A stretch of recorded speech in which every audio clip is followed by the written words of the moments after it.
Shalom bagi kita semua. Selamat malam umat-umat Tuhan, jemaat Jaka Sampurna, yang pada saat ini mungkin Anda sudah bersiap-siap untuk mendengarkan sabda firman Tuhan. Di kebaktian Rabu malam ini, malam permintaan doa, yang biasa kita lakukan berbakti bersama-sama di dalam gereja Jaka Sampurna. Tetapi di beberapa waktu ini perbaktian kita adakan di rumah kita masing-masing. Walaupun seperti itu saudara-saudara, kita tetap selalu memegang iman kita kepada Tuhan. Kita harus tetap selalu bersuka cita di dalam Tuhan, karena kita yakin Tuhan pasti akan menyediakan waktu yang indah untuk dimana kita dipertemukan kembali di dalam gereja Jaka Sampurna.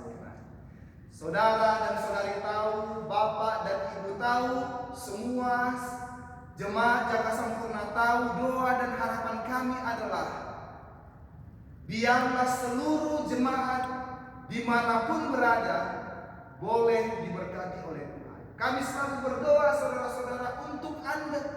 Tuhan, biarlah Engkau selalu mengirim malaikat-Mu di mana mereka berada pada saat ini. Tuhan, Engkau tahu di mana alamat rumah mereka masing-masing. Engkau kirimkan malaikat-Mu untuk selalu memberkati dan melindungi mereka. Itulah yang menjadi doa dan harapan kami setiap hari, Bapak dan Ibu, gembala jemaat Jaka Sampurna. Dan pada malam hari ini, saya yakin dan percaya kita semua sudah mempersiapkan hati kita untuk ditaburi dengan firman Tuhan. Pada malam hari ini saudara-saudara, saya ingin membahas sebuah firman Tuhan yang berjudul Jangan Tawar Hati. Di lagu Sion ada lagu mengenai jangan tawar hati. Saya akan nyanyikan lagu ini.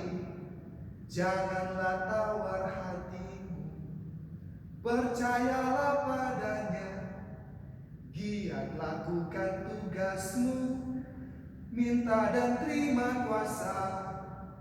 Jangan undur, maju saja, jangan undur saat susah, Tuhan melindungimu.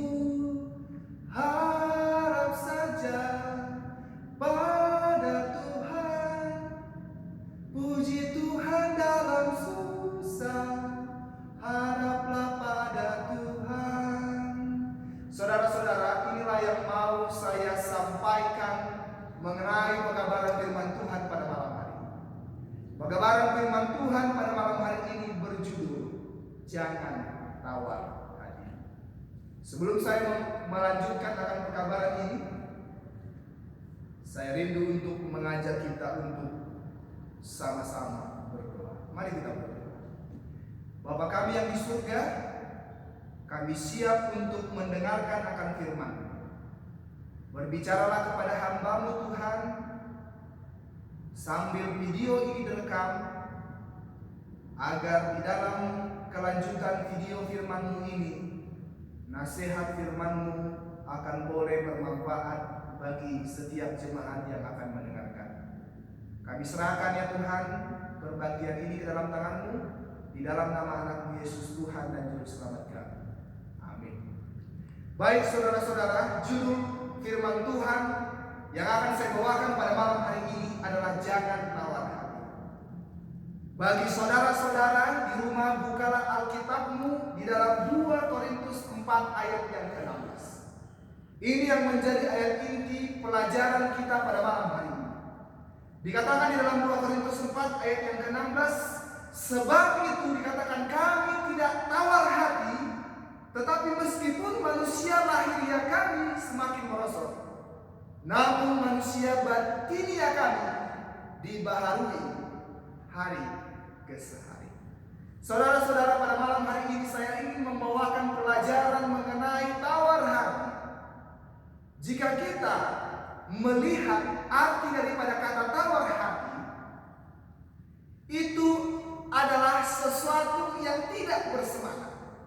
Ya, tawar hati itu juga bisa diartikan seperti tidak ada kemauan lagi. Ya, tawar hati itu juga bisa diartikan seperti keberanian kita sudah hilang. Ya, dan tawar hati itu bisa diartikan juga kita sudah mulai kecewa dan putus harapan. Jadi saudara-saudara, tawar hati itu adalah perasaan di mana saudara tidak ada lagi mempunyai motivasi hidup di dunia ini. Ya, tawar hati itu adalah ketika saudara hilang harapan. Dan saudara-saudara tahu, tawar hati itu bisa berdampak kepada seseorang yang akan menjadi frustasi. Dan ada berbagai pemicu untuk kita menjadi tawar hati. Di antaranya adalah ketika kita ditolak oleh orang-orang yang ada di sekitar kita, kita bisa menjadi tawar hati.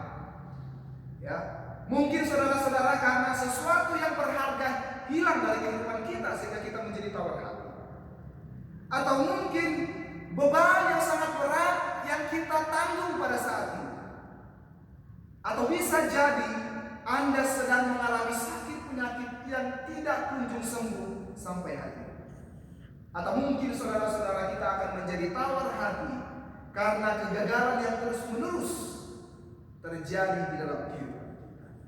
Demikianlah saudara-saudara beberapa hal yang sudah saya sampaikan pemicu menjadikan seseorang itu menjadi tawar hati. Dan kita boleh melihat contoh di dalam Alkitab mengenai hal tawar hati. Cerita mengenai bangsa Israel. Ketika bangsa Palestina datang menjajah mereka, pada saat itu semua umat-umat Tuhan, semua bangsa itu, orang-orang Israel ketakutan oleh karena orang-orang Palestina yang dibawa pimpinan oleh Goliat datang menghampiri mereka. Semua mereka saudara-saudara merasa takut. Semua mereka saudara-saudara merasa tawar hati oleh karena mereka itu besar-besar, gagah perkasa dan memiliki senjata yang lengkap siap untuk membinasakan orang-orang Israel. Tetapi Anda tahu, ada satu orang yang berbeda, yaitu Daud. Kalau kita baca saudara-saudara, bukalah Alkitabmu di dalam 1 Samuel 17 ayat yang ke-22. Pada waktu semua orang-orang bangsa Israel itu ketakutan, pada waktu semua orang tawar hati, 1 Samuel 17 ayat yang ke-22, berkatalah Daud kepada Saul, yang pada saat itu memang Saul diangkat menjadi raja. Daud berkata kepada Saul di dalam 1 Samuel 17 ayat yang ke-22, janganlah seseorang menjadi tawar hati. Janganlah seseorang pun menjadi tawar hati karena hambamu ini akan pergi melawan orang Palestina. Saudara tahu, ketika semua orang takut, ketika semua orang menjadi tawar hati, Daud hadir. Dia sampaikan kepada Saul, jangan biarkan seseorang pun menjadi takut, jangan biarkan seseorang pun menjadi tawar hati, karena hambamu yang kecil ini akan menghadapi orang Palestina. Dan Anda tahu kelanjutan ceritanya saudara-saudara. Kemenangan yang berasal daripada Allah didapatkan bangsa Israel melalui Daud. Dan kalau kita baca di dalam Amsal 20 ayat yang ke-10, Anda buka Alkitab Anda di dalam Amsal 24 ayat yang ke-10, firman Tuhan berkata, jika engkau tawar hati pada masa kesesakan, kecillah kekuatanmu. Saudara-saudara, sifat ayat ini dalam kehidupanku, khususnya pada situasi yang terjadi pada dunia dan negara kita pada saat ini. Amsal 24 ayat yang ke-10, jika engkau tawar hati pada waktu kesesakan, maka kecillah kekuatan. Jika Daud tidak ada pada saat itu, ya, maka saudara-saudara, bangsa Israel pun luput. Ya, bangsa Israel pun akan kalah oleh serangan orang-orang Palestina pada waktu itu. Dan cerita lain mengenai Yosua. Yosua yang menggantikan Musa. Karena Musa telah mati, Yosua menggantikan untuk memimpin orang Israel. Anda tahu apa yang dirasakan oleh Yosua pada waktu itu sebagai pemimpin yang baru, menggantikan seseorang pemimpin yang sangat lemah lembut, rendah hati seperti Musa. Tetapi Tuhan berfirman kepada dia di dalam Yosua 1 ayat yang ke-9. Dan ketika Yosua dikatakan menggantikan Musa, Tuhan berfirman kepada dia, bukankah telah kuperintahkan kepadamu, kuatkan dan teguhkanlah hatimu. Dan Tuhan berkata kepada dia, jangan kecut dan tawar hati, sebab Tuhan Allah menyertai engkau kemanapun engkau pergi. Saudara-saudara, kita juga sering mengacu kepada tawar hati di dalam kita menjalani kehidupan kita sehari-hari. Untuk itu di dalam perenungan kita pada malam hari ini, mengajak kita saudara-saudara untuk memegang teguh iman kepercayaan kita kepada Tuhan. Ya. Dan khusus ayat inti kita berkata pada malam hari ini di dalam 2 Korintus 4 ayat yang ke-16. Sebab itu dikatakan Paulus berkata, kami tidak tawar hati meskipun manusia lahiriah kami merosot, namun manusia batinnya kami dibalui hari ke hari. Di dalam 2 Korintus Paulus menceritakan bagaimana pengalaman di dalam dia melayani Tuhan. Dia menceritakan bagaimana pola kehidupannya saudara-saudara, yang selalu menjaga hatinya tidak menjadi tawar. Yang dikatakan walaupun manusia lahiriahnya semakin merosot, ya, manusia lahiriah ini menunjuk kepada manusia tubuh jasmani yang dia miliki, yang seringkali dia mengalami kelemahan, kemunduran, ya, kemerosotan, ya, tetapi dikatakan manusia batinnya, ya, ini menunjuk kepada kehidupan kerohaniannya itu selalu dibaharui setiap hari sehingga ia semakin mengerti akan karya Kristus dan juga akan kasih. Saudara-saudara, saya mau sampaikan kepada kita pada malam hari ini, ketika kita hidup di dalam dunia ini, ya, tidaklah kita akan selalu merasakan kebahagiaan, tidaklah kita akan selalu merasakan kedamaian, tidaklah kita akan selalu merasakan kesejahteraan. Ya. Dan sering sekali kita berpikir saudara-saudara, kita dekat dengan Tuhan itu tidak akan memberikan jaminan untuk kita memiliki situasi yang aman dan nyaman selama kita hidup di dunia ini. Karena kita sering sekali mengalami kesusahan, sering sekali kita mengalami penderitaan dan berbagai pencobaan yang datang silih berganti. Namun saudara-saudara, bukalah Alkitabmu di dalam 2 Korintus 4 ayat yang ke-17. Apa kelanjutan yang dikatakan oleh Paulus? 2 Korintus 4 ayat yang ke-17, dia mengatakan sebab penderitaan ringan yang sekarang ini mengajarkan bagi kami kemuliaan kekal yang melebihi segala-galanya, jauh lebih besar daripada penderitaan yang kami alami pada saat ini. Saudara-saudaraku yang terkasih di dalam nama Tuhan Yesus, ketika kita menjalani kehidupan ini dengan tidak memandang kepada Allah dan kepada apa yang dijanjikannya di depan sana, maka hati kita akan menjadi tawar. Ya. Ketika kita menjalani kehidupan ini dengan tidak mengarahkan pandangan kita kepada Allah, dengan tidak mengarahkan pandangan kita kepada janji-janji yang ada di depan sana, saudara, hati Anda dan saya akan menjadi tawar. Tetapi apa yang dikatakan di dalam 2 Korintus 4 ayat yang ke-17, Paulus berkata sebab penderitaan ringan yang sekarang ini mengajarkan kami kemuliaan yang melebihi segala-galanya. Ya. Dan kalau kita lanjut ayat ini di dalam ayat yang ke-18, 2 Korintus 4 ayat yang ke-18,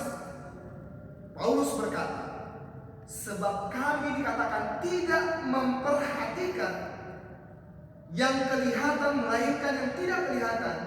Karena yang kelihatan adalah sementara, sedangkan yang tidak kelihatan adalah kekal. Saudara, mari kita melihat apa yang sedang terjadi di dunia kita pada saat ini. Ya. Kalau kita melihat apa yang terjadi di dunia kita pada saat ini, apa yang menjadi jaminan bagi kita? Ya.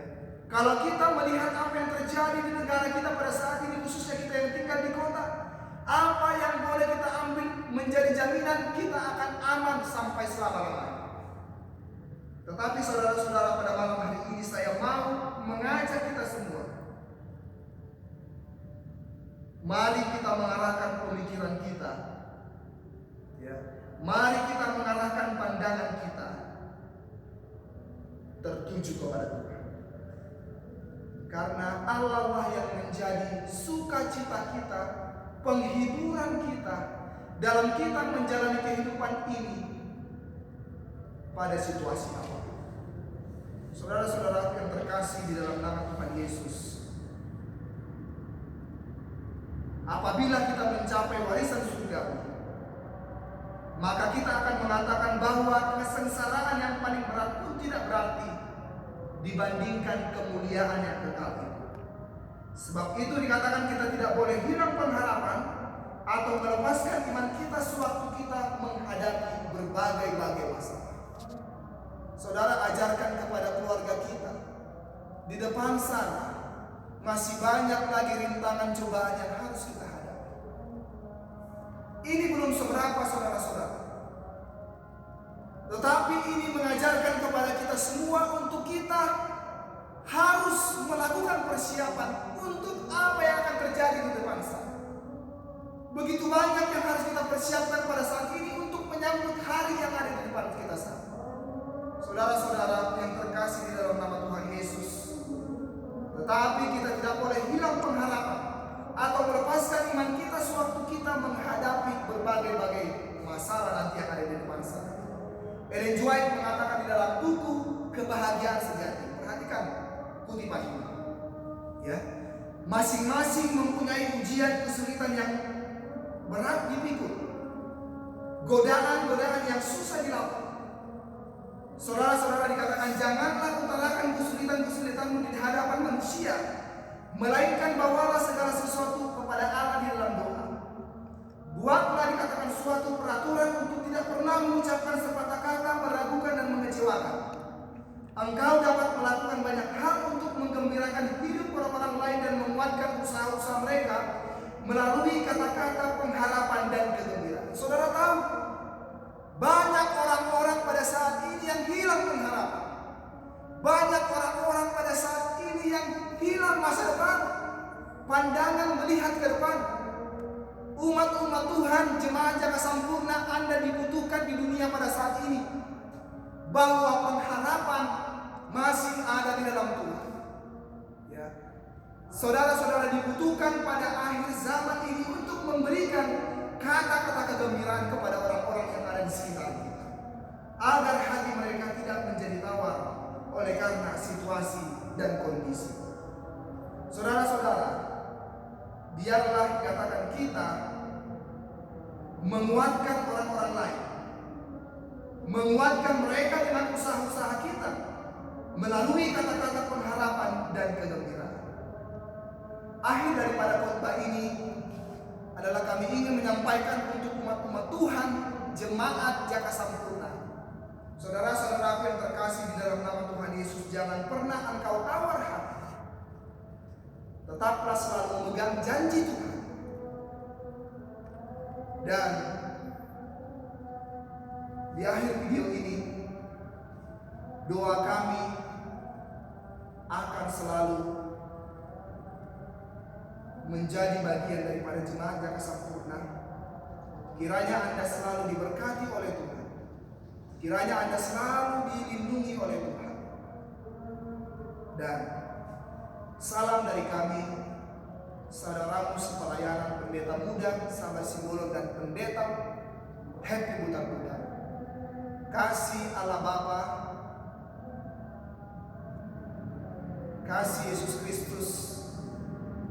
dan melalui persekutuan Roh Kudus, biarlah menyertai kita sekalian hari ini sampai Maranatha. Tuhan memberkati.